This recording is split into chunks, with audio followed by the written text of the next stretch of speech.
Avant de plonger dans cette histoire incroyable, pensez à vous abonner à la chaîne et à activer la cloche.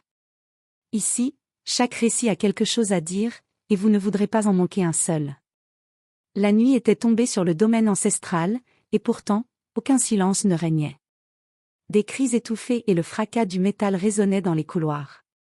Elle courait, impuissante, à travers les vastes salles de marbre, mais chaque porte qu'elle ouvrait ne dévoilait que l'horreur. Sa famille, toute sa famille, décapitée. Chaque visage familier, chaque sourire disparu, remplacé par le froid et cruel éclat de la mort.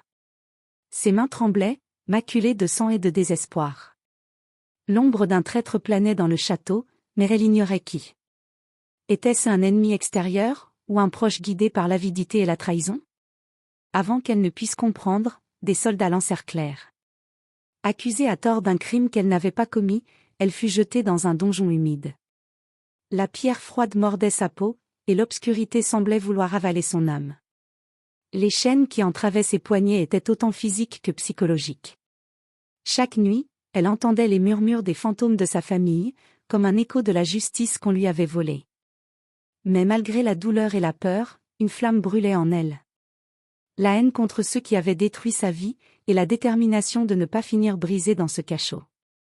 Elle savait qu'un jour, elle sortirait.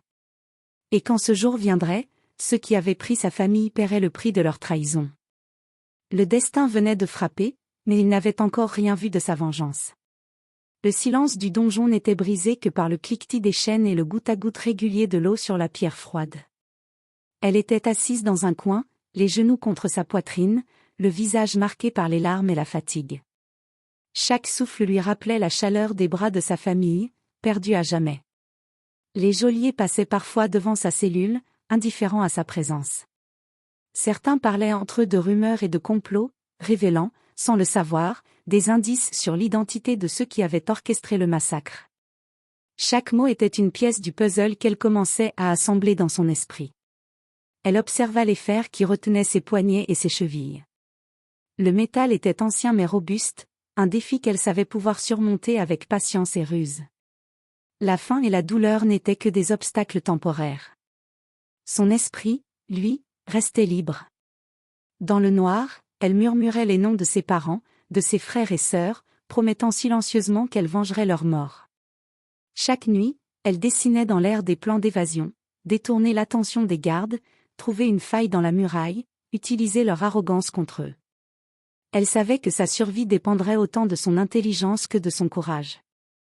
Puis, un soir, alors que le vent s'engouffrait par les meurtrières, apportant avec lui l'odeur de la pluie et du sang, elle entendit un murmure différent.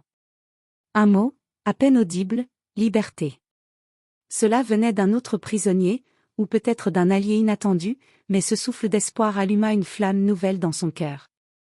Elle n'était plus seulement la captive du donjon. Elle était devenue une ombre qui se mouvait dans les ténèbres, prête à frapper ceux qui avaient détruit sa vie. Et bientôt, le monde entier découvrirait que derrière ces chaînes se cachait une vengeance implacable. Les jours dans le donjon s'égrenaient lentement, mais elle avait appris à observer. Chaque garde avait sa routine, certains riaient, d'autres marmonnaient des prières ou des menaces. Elle nota chaque détail, chaque point faible, chaque moment où les chaînes pouvaient céder à force de patience. Un soir, alors que la lune projetait sa lueur froide à travers la meurtrière, elle entendit un grattement discret derrière le mur de pierre. Sur ses gardes, elle se pencha et aperçut une petite fente, à peine visible. À l'intérieur, une main apparut, tenant un bout de parchemin. Le message était simple. Je sais qui tu es. Tu n'es pas seul. La vengeance est possible. Demain, à l'aube, sois prête près de la salle des tortures. Elle sentit son cœur battre plus fort. Un allié, mais pouvait-elle lui faire confiance? Chaque fibre de son être lui criait la prudence. Pourtant, l'espoir était plus fort que la peur. À l'aube, elle se glissa silencieusement hors de sa cellule. Les couloirs du château semblaient plus sombres que jamais, mais elle avançait avec une détermination froide. Là, dans l'ombre de la salle des tortures, se tenait une silhouette fine, encapuchonnée. « Je peux t'aider, » dit la voix, basse mais assurée. « Mais tu dois me suivre et garder confiance. Il y a des secrets dans ce château que tu ignores. » Des secrets qui peuvent renverser ceux qui t'ont tout pris. Elle écouta, ses yeux brillants de colère et d'espoir. Pour la première fois depuis le massacre, elle sentit que sa vengeance n'était plus un rêve lointain. Elle pouvait agir. Et ensemble, eux deux, ils pouvaient faire trembler ce château jusqu'à ses fondations. Le plan commençait à se dessiner, dans le silence et l'ombre. Une libération, et une vengeance. La nuit enveloppait le château d'un manteau noir et silencieux. Elle et son mystérieux allié avançaient avec précaution, chaque pas résonnant à peine sur les pierres froides des couloirs. Le plan qu'ils avaient tracé dans l'ombre devait être exécuté à la perfection, un faux bruit ici, une distraction là, et surtout, éviter les regards curieux des gardes. Ils atteignirent la salle des tortures, point stratégique du château où les traîtres les plus proches de sa famille avaient l'habitude de se réunir. Derrière une lourde porte, des voix se faisaient entendre, discutant de la succession et du contrôle du domaine. Elle reconnut certains noms, ceux qui avaient trahi sa famille et orchestré le massacre. La rage brûlait en elle comme un feu noir, mais elle garda le contrôle. Chaque geste devait être précis pour que la vengeance soit totale. Son allié murmura. « Nous devons neutraliser les gardes silencieusement et trouver le passage secret derrière la bibliothèque. C'est le seul chemin vers la tour où tu pourras reprendre ce qui t'a été volé. » Avec une coordination silencieuse, ils se faufilèrent derrière les gardes, les immobilisant avec des gestes rapides et précis. L'adrénaline coulait dans ses veines, et pour la première fois depuis le massacre, elle sentit le goût de la liberté à portée de main. Derrière la bibliothèque, une porte secrète se révéla. Elle menait à un escalier en colimaçon, dont chaque marche grinçait sous le poids de leurs précautions. Mais l'escalier les conduisit à une pièce cachée, remplie de documents, lettres et preuves de la trahison de ses ennemis. Tout ce dont elle avait besoin pour exposer leurs crimes et préparer sa revanche. En parcourant les documents, une pensée s'imposa à elle, la vengeance ne se limiterait pas à un acte impulsif. Elle allait frapper avec stratégie, révélant au monde entier les traîtres qui avaient détruit sa famille. Et ce château, témoin de la cruauté et de la trahison, deviendrait le théâtre de leur chute. Le château, autrefois silencieux et oppressant, semblait frissonner d'anticipation. Elle savait que le moment de frapper était arrivé. Armée des preuves découvertes dans la pièce secrète et épaulée par son allié, elle descendit les couloirs qu'elle connaissait désormais comme sa propre ombre. Chaque pas résonnait dans la pierre comme un avertissement silencieux, le temps de la peur était terminé. Les traîtres étaient réunis dans la grande salle, inconscients du danger qui se rapprochait. Les lampes de la salle jetaient des ombres vacillantes sur leurs visages avides. Elle entra, son regard brûlant de colère, et d'une voix glaciale lança. « Voici la vérité que vous vouliez cacher. » Elle jeta sur la table les lettres et documents qui prouvaient leur conspiration, leur trahison et leur implication directe dans le massacre de sa famille. Les visages jadis arrogants pâlirent, et la salle se remplit de murmures, de protestations et de cris de panique. « Vous avez pensé que tout cela passerait inaperçu?